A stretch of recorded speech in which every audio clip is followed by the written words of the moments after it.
How to Be Successful by Sam Altman. I've observed thousands of founders and thought a lot about what it takes to make a huge amount of money or to create something important. Usually, people start off wanting the former and end up wanting the latter. Here are 13 thoughts about how to achieve such outlier success. Everything here is easier to do once you've already reached a baseline degree of success through privilege or effort and want to put in the work to turn that into outlier success. But much of it applies to anyone. 1. Compound yourself. Compounding is magic. Look for it everywhere. Exponential curves are the key to wealth generation. A medium-sized business that grows 50% in value every year becomes huge in a very short amount of time. Few businesses in the world have true network effects and extreme scalability.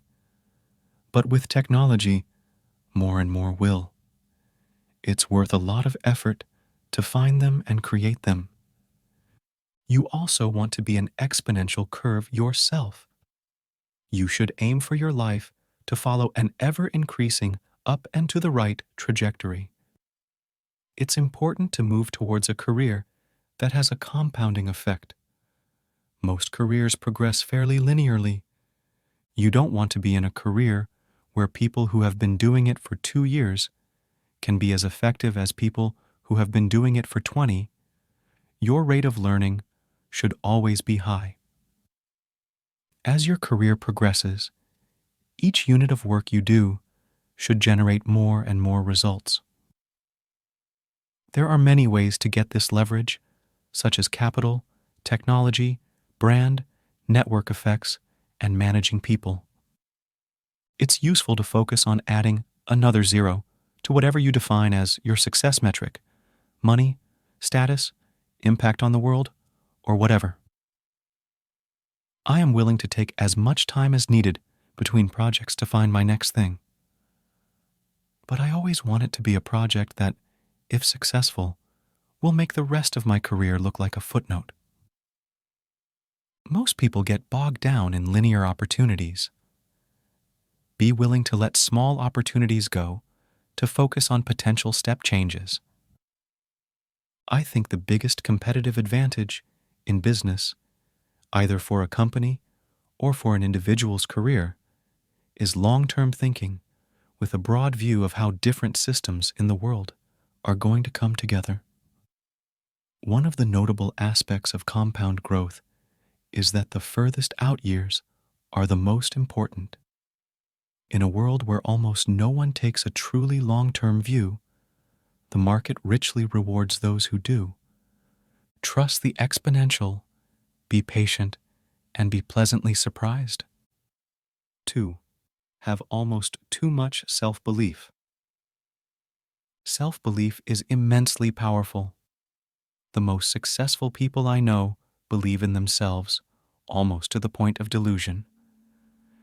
Cultivate this early, as you get more data points that your judgment is good and you can consistently deliver results. Trust yourself more.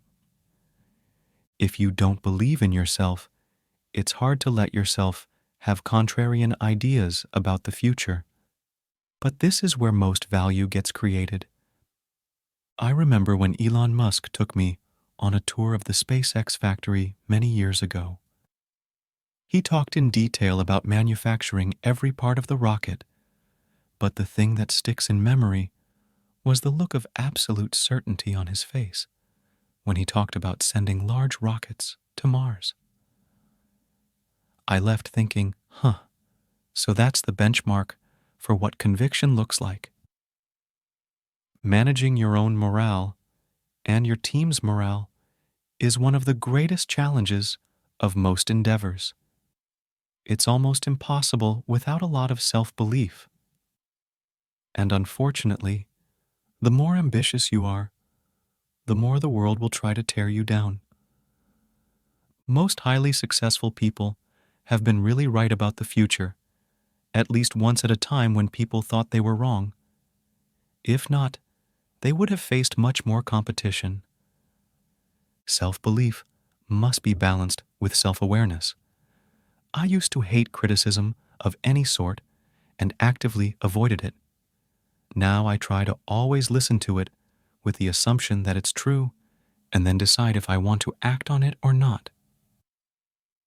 Truth-seeking is hard and often painful, but it is what separates self-belief from self-delusion. This balance also helps you avoid coming across as entitled and out of touch.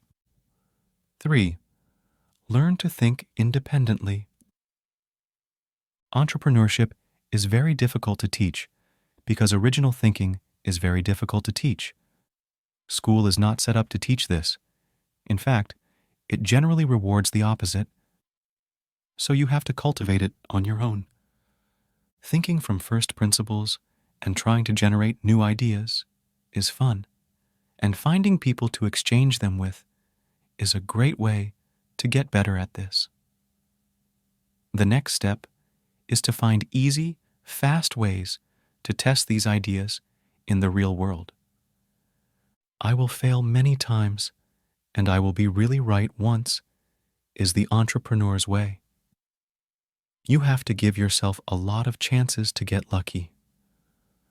One of the most powerful lessons to learn is that you can figure out what to do in situations that seem to have no solution.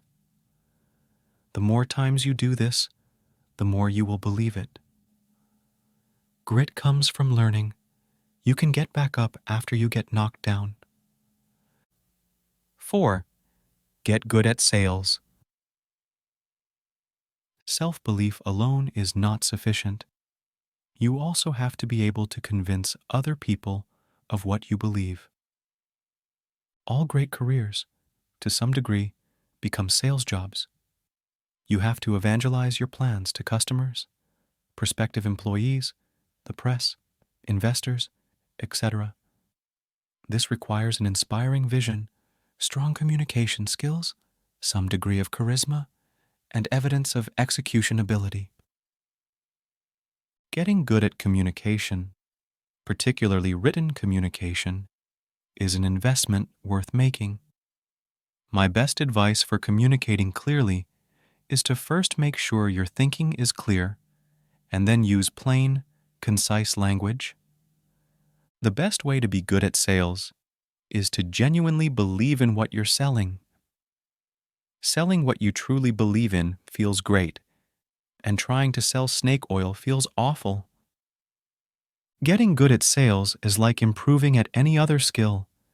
Anyone can get better at it with deliberate practice. But for some reason, perhaps because it feels distasteful, many people treat it as something unlearnable. My other big sales tip is to show up in person whenever it's important. When I was first starting out, I was always willing to get on a plane. It was frequently unnecessary, but 3 times it led to career-making turning points for me that otherwise would have gone the other way. 5. Make it easy to take risks. Most people overestimate risk and underestimate reward. Taking risks is important because it's impossible to be right all the time. You have to try many things and adapt quickly as you learn more. It's often easier to take risks early in your career. You don't have much to lose, and you potentially have a lot to gain. Once you've gotten yourself to a point where you have your basic obligations covered, you should try to make it easy to take risks. Look for small bets you can make where you lose 1x if you're wrong, but make 100x if it works. Then make a bigger bet in that direction. Don't save up for too long, though. At YC, we've often noticed a problem with founders that have spent a lot of time working at Google or Facebook. When people get used to a comfortable life, a predictable job, and a reputation of succeeding at whatever they do, it gets very hard to leave that behind, and people have an incredible ability to always match their lifestyle to next year's salary. Even if they do leave, the temptation to return is great. It's easy and human nature to prioritize short-term gain and convenience over long-term fulfillment. But when you aren't on the treadmill, you can follow your hunches and spend time on things that might turn out to be really interesting. Keeping your life cheap and flexible for as long as you can is a powerful way to do this, but obviously comes with trade-offs. 6. Focus. Focus is a force multiplier on work. Almost everyone I've ever met would be well served by spending more time thinking about what to focus on. It is much more important to work on the right thing than it is to work many hours. Most people waste most of their time on stuff that doesn't matter. Once you have figured out what to do, be unstoppable about getting your small handful of priorities accomplished quickly. I have yet to meet a slow-moving person who is very successful. 7. Work hard. You can get to about the 90th percentile in your field by working either smart or hard, which is still a great accomplishment. But getting to the 99th percentile requires both. You will be competing with other very talented people who will have great ideas and be willing to work a lot. Extreme people get extreme results. Working a lot comes with huge life trade-offs, and it's perfectly rational to decide not to do it. But it has a lot of advantages, as in most cases, momentum compounds, and success begets success, and it's often really fun. One of the great joys in life is finding your purpose, excelling at it, and discovering that your impact matters to something larger than yourself. A YC founder recently expressed great surprise about how much happier and more fulfilled he was after leaving his job at a big company and working towards his maximum possible impact. Working hard at that should be celebrated. It's not entirely clear to me why working hard has become a bad thing in certain parts of the US, but this is certainly not the case in other parts of the world. The amount of energy and drive exhibited by entrepreneurs outside of the US is quickly becoming the new benchmark. You have to figure out how to work hard without burning out. People find their own strategies for this, but one that almost always works is to find work you like doing with people you enjoy spending a lot of time with. I think people who pretend you can be super successful professionally without working most of the time for some period of your life are doing a disservice.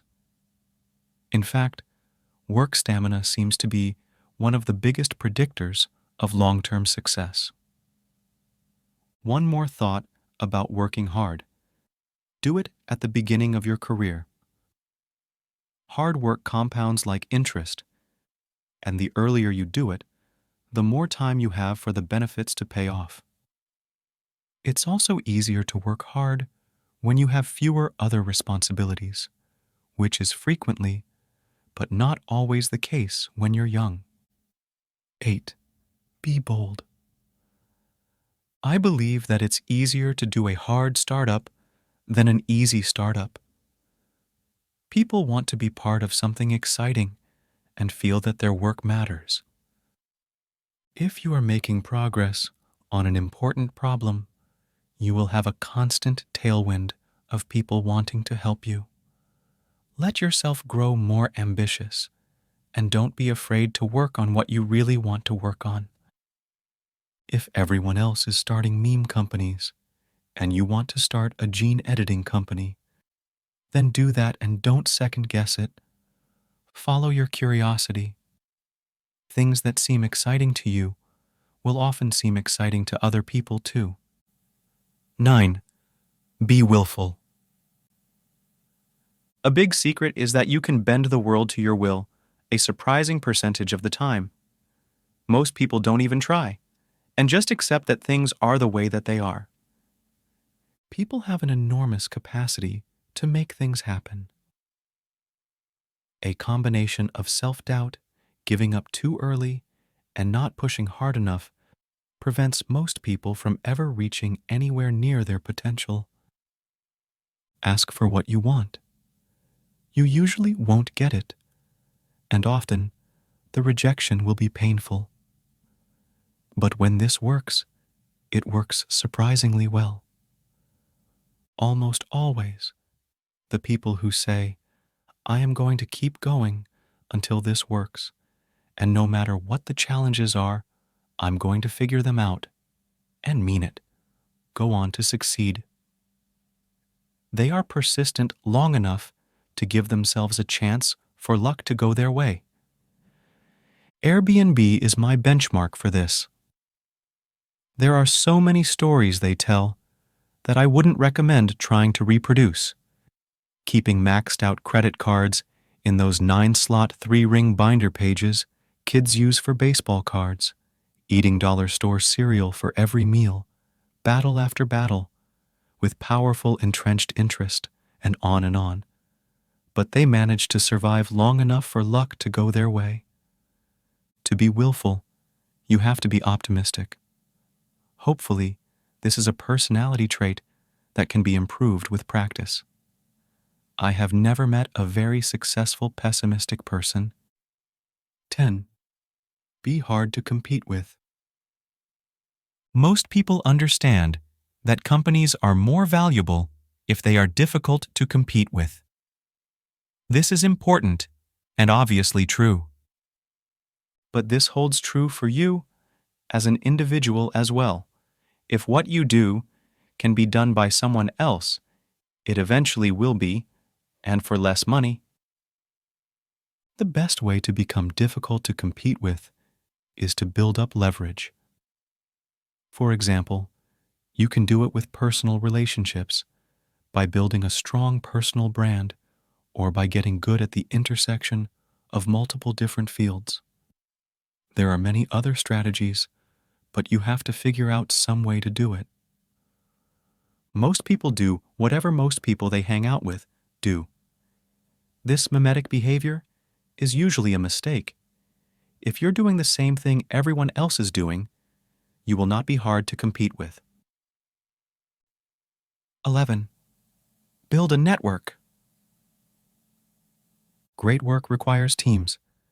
Developing a network of talented people to work with, sometimes closely, sometimes loosely, is an essential part of a great career.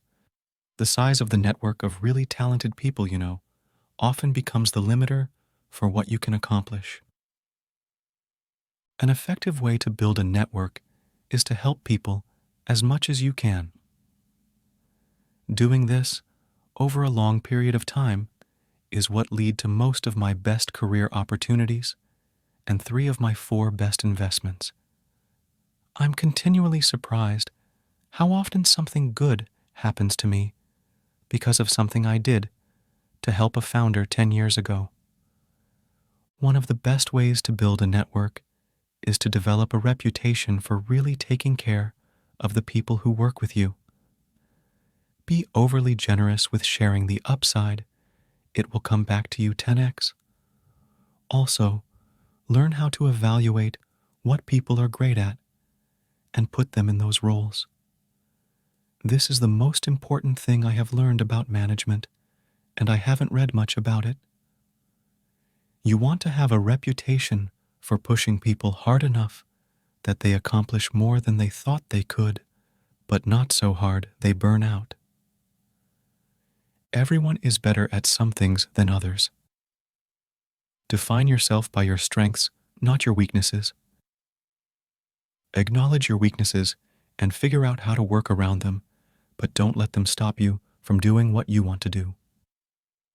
I can't do X because I'm not good at Y is something I hear from entrepreneurs surprisingly often, and almost always reflects a lack of creativity. The best way to make up for your weaknesses is to hire complementary team members instead of just hiring people who are good at the same things. You are. A particularly valuable part of building a network is to get good at discovering undiscovered talent. Quickly spotting intelligence, drive, and creativity gets much easier with practice. The easiest way to learn is just to meet a lot of people and keep track of who goes on to impress you and who doesn't. Remember that you are mostly looking for rate of improvement and don't overvalue experience or current accomplishment. I try to always ask myself, when I meet someone new, is this person a force of nature? It's a pretty good heuristic for finding people who are likely to accomplish great things. A special case of developing a network is finding someone eminent to take a bet on you, ideally early in your career. The best way to do this, no surprise, is to go out of your way to be helpful. And remember that you have to pay this forward at some point later. Finally, remember to spend your time with positive people who support your ambitions. 12. You get rich by owning things. The biggest economic misunderstanding of my childhood was that people got rich from high salaries. Though there are some exceptions, entertainers, for example, almost no one in the history of the Forbes list has gotten there with a salary. You get truly rich by owning things that increase rapidly in value. This can be a piece of a business, real estate, natural resource, intellectual property, or other similar things. But somehow or other, you need to own equity in something instead of just selling your time. Time only scales linearly. The best way to make things that increase rapidly in value is by making things people want at scale. 13. Be internally driven. Most people are primarily externally driven. They do what they do because they want to impress other people. This is bad for many reasons, but here are two important ones. First, you will work on consensus ideas and on consensus career tracks. You will care a lot, much more than you realize, if other people think you're doing the right thing. This will probably prevent you from doing truly interesting work, and even if you do, someone else would have done it anyway. Second, you will usually get risk calculations wrong. You'll be very focused on keeping up with other people and not falling behind in competitive games, even in the short term. Smart people seem to be especially at risk of such externally driven behavior. Being aware of it helps, but only a little. You will likely have to work super hard to not fall in the mimetic trap. The most successful people I know are primarily internally driven. They do what they do to impress themselves, and because they feel compelled to make something happen in the world. After you've made enough money to buy whatever you want and gotten enough social status that it stops being fun to get more, this is the only force I know of that will continue to drive you to higher levels of performance. This is why the question of a person's motivation is so important. It's the first thing I try to understand about someone. The right motivations are hard to define a set of rules for, but you know it when you see it. Jessica Livingston and Paul Graham are my benchmarks for this. YC was widely mocked for the first few years, and almost no one thought it would be a big success when they first started. But they thought it would be great for the world if it worked, and they love helping people, and they were convinced their new model was better than the existing model. Eventually, you will define your success by performing excellent work in areas that are important to you. The sooner you can start off in that direction, the further you will be able to go. It is hard to be wildly successful at anything you aren't obsessed with.